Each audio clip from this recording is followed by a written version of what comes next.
د ستارت کورس دریم درس ته ښه راغلاست. با درس سوم کورس ستارت خوش آمدید. سلام ګرانو زده کوونکو، وخت بخیر، څنګه یې؟ زه ښه یم او هیله لرم چې تاسو هم جوړ او صحتمند اوسئ. حالتان چطور است؟ من خوب هستم، امید که شما هم جور و صحتمند باشین. زه عالیم او دلته د خوږ پښتو ژبه درس ورکوم. به دوره ستارت تقویت مهارت خواندن زبان پشتو خوش آمدید.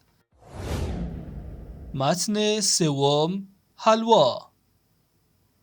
حلوا یو محلی خواړه دی. افغانان حلوا خوښ وي. د حلوا مختلف ډولونه شتون لري. حلوا خواږه ده. حلوا چای سره ښه خوند کوي. حلوا د اوړه، بوره او غوړو څخه پخیږي. حلوا یو محلی خواړه دی. حلوا یک غذای محلی است. افغانان حلوا خوښ وي او افغانان حلوا خوش وي. افغانها حلوا را خوش دارند. د حلوا مختلف ډولونه شتون لري. حلوا انواع مختلفی دارد. حلوا خوږه ده او حلوا خواږه ده. حلوا شیرین است. حلوا چای سره ښه خوند کوي او حلوا چای سره ښه خوند کوي. حلوا همراه چای طعم خوبی دارد. حلوا د اوړه، بوره او غوړو څخه پخیږي او حلوا د اوړه، بوره او غوړو څخه پخیږي. حلوا از آرد، شکر و روغن جور می شود. لغات. اما ببینیم که در این بخش چه لغات نوعی را داریم. خواږه او خواجه. این کلمه یک صفت است به معنای شیرین. غواره. این کلمه یک اسم است به معنای غذا. ډولونه.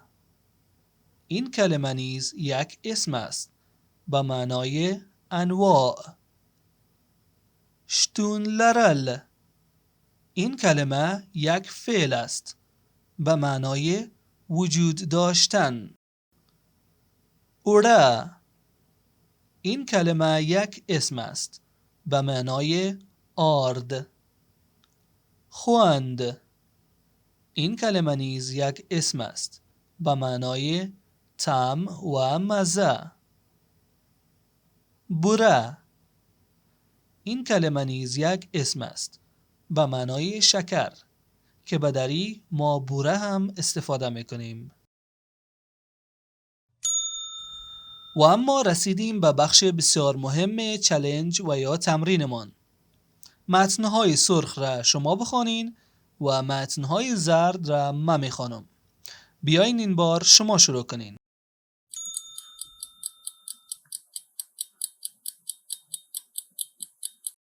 افغانان حلوا خوښ وي او افغانان حلوا خوش وي.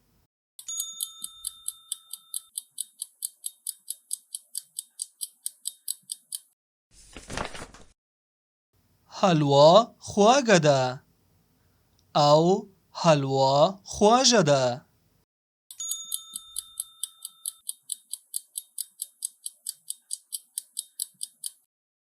حلوا د اوړه، بوره او غوړو څخه پخیږي او حلوا د اوړه، بوره او غوړو څخه پخیږي.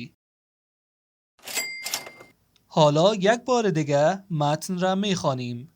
این بار سرخ را من میخوانم و زرد را شما بخوانین.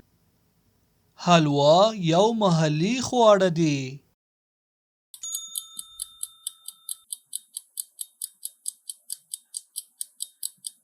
د حلوا مختلف ډولونه شتون لري.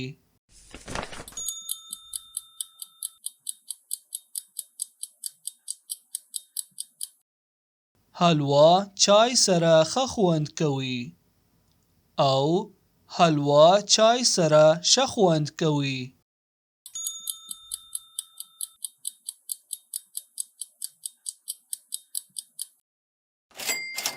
خب دوستان عزیز، این بود درس سوم کورس استارت. امیدوار هستم که برایتان مفید بوده باشه. اما فراموش نکنین که ما را همچنان مثل همیشه حمایت کنین. از دیدن کامنت های با محبت شما بسیار خوش میشم و به من انگیزه بیشتر میده. همچنان چینل ما را سابسکرایب داشته باشین و ویدیوها را لایک کنین و ما را به دوستانتان معرفی کنید. د خپل لایکونه او نظرونه سره زموږ ملاتړ وکړئ او نوې درسونه ته انتظار کیږي او زموږ ملاتړ لپاره ویډیو لایک او شریک کړئ او زموږ د چینل غړي شئ او موږ ته خپل هغه ملګری معرفی کړئ چې د پښتو ژبه سره علاقه لري. تا درس آینده شما را به الله پاک میسپارم. د خدای پامان.